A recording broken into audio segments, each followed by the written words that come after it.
So I've worked with Harry the entire time I've been here, so going on 18 years.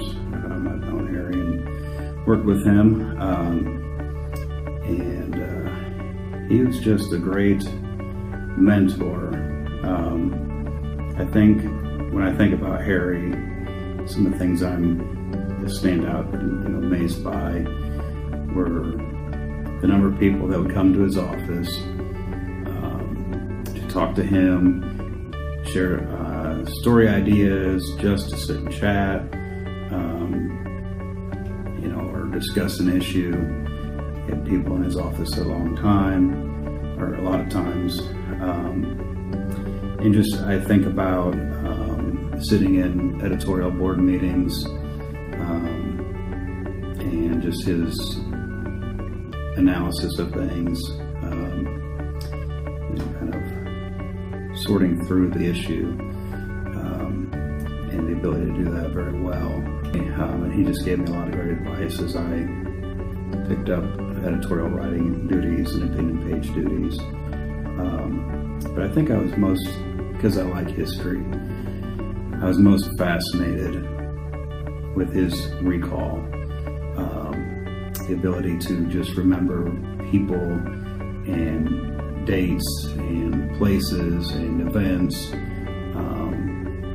Even after he retired, for his columns, I worked with him weekly on the column that he would do, and he would mention photos that he needed for the column, and just had this tremendous recall and knew exactly what he wanted. And as I would read his columns, I was just fascinated by all the storytelling. Hi, my name is Karen Fox Thompson, and I worked with Harry for over 25 years.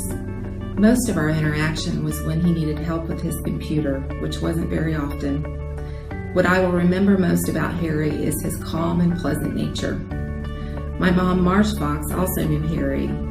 She is an avid golfer and played in many of the local tournaments in the 60s and the 70s. She said Harry was the first sports reporter to write a great story about her. We both have a lot of respect for Harry. Hi, I'm Kathy Burnett. I work in the advertising department at the Republic, and I've been here for a little over 20 years. Being in the advertising department, we sometimes work with the editorial or the newsroom, but typically it's kind of like this side of the building and that side of the building.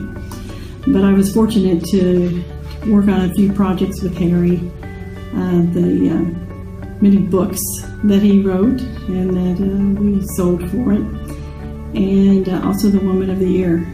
It's going to be tough this year without Harry.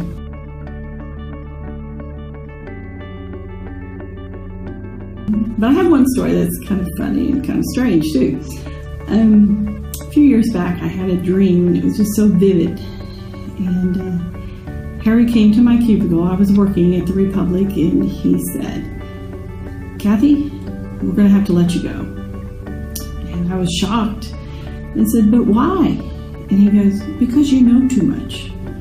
Now, coming from Harry, who knows everything about everybody, and I'm thinking, what?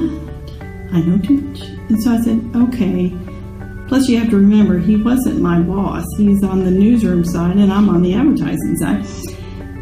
And I said, can I get my things? And he said, no, you can come back another day. I remember being so sad. And then I remembered, oh, maybe I can take drink orders and be a waitress. It was just a really strange dream. And so I told Harry about it because it was one of those dreams you don't forget. And he laughed with me. And then occasionally he would see me and he'd go, "Are you still here? Didn't I fire you? Didn't I let you go?"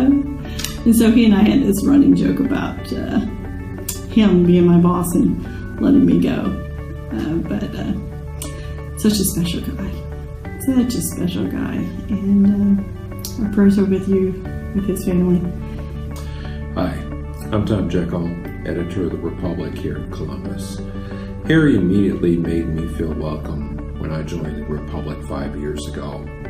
One of his traditions was to take new editors on a driving tour of Columbus and to talk further over lunch at one of the downtown restaurants. When you have responsibility for local news coverage, knowing the community you're in is a pretty important aspect of the job.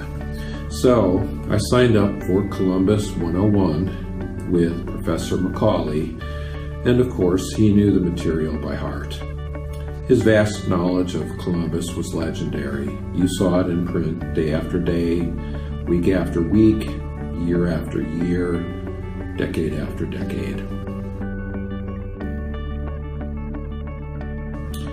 During my first few days on the job, Harry came into my office and pulled up a chair. Privately, he said he would never try to tell me what to do, but his office was always open if I needed anything. And of course, Harry was good to his word on both accounts. I suspect he told others the same.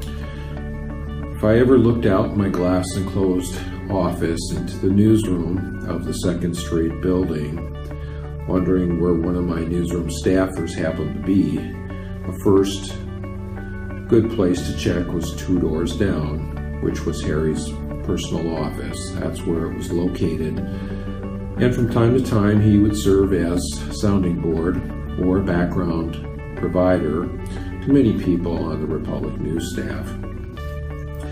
After Harry retired on January 3rd, 2014, we didn't see him every day, but the connection continued, with in-person visits once or twice a week, plus occasional phone calls and emails. I don't know if anyone's voice carried as much weight in the community as Harry did. And yet one of the wonderful things about Harry is that he didn't seem to grasp that. He never, seemed to take on sort of a celebrity status or take that for granted. Harry was always extraordinarily down to earth and just as humble as they come. And it was always one of the things I really admired about him. I found a little clip in digging through our archives, which I know Harry always loved to dig through, that actually I thought sort of spoke to that. And it comes from the March 27th edition of the paper in 1988. And it talks about the fact that there was a groundbreaking ceremony coming up for the Bartholomew County Jail. And a man by the name of Ray Marr Jr., who was the president of the Jail Building Corporation, had asked Harry to, quote, come dig a hole. And Harry respectfully declined. And when asked why Harry declined, he said, quote, somebody might want to put me in it. So that was Harry. For those of you who know Harry, you would remember that Harry really had a distaste for political yard signs. I remember every single year you could put on your calendar, Harry would write his annual column about those daggone politicians putting out yard signs cluttering up our community. And it became really a running joke between local politicians and the different political parties, and they would literally predate when Harry's column was going to come. And so I remember that after one year in particular, and I think it may have been Fred Armstrong when he was elected mayor, I remember Harry's entire front yard was loaded with Fred Armstrong yard signs, and it was really a hilarious moment. All kidding aside, in my career here with what was H&E and now AIM with the Republic, for the better part of 20 years, Harry was one of my most trusted advisors. Not a significant newsroom decision was made without his involvement. And if you look back at his body of work in our community, I really don't think you would find but maybe one or other two people in the history of our community that have had a greater impact on people's lives here. Simply put, there's no one else like Harry.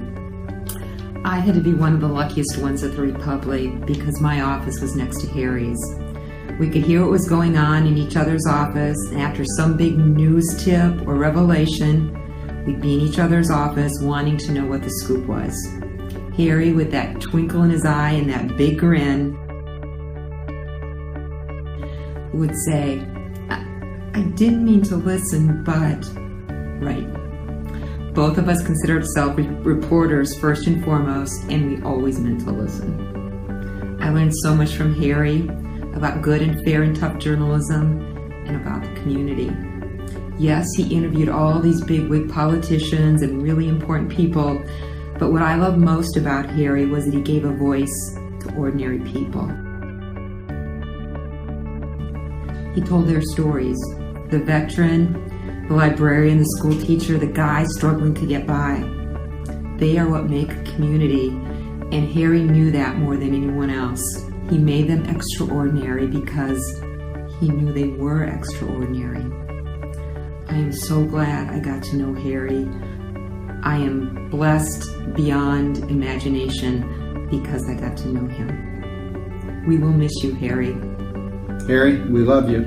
We will miss you, Harry. We'll miss you, Harry. We'll miss you, Harry. My last correspondence from Harry was regarding his participation in the Republic's Woman of the Year selection and reception, as he had done for the first 35 of those awards.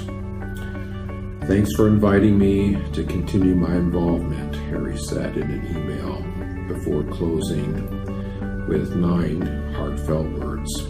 The Republic remains an important part of my life.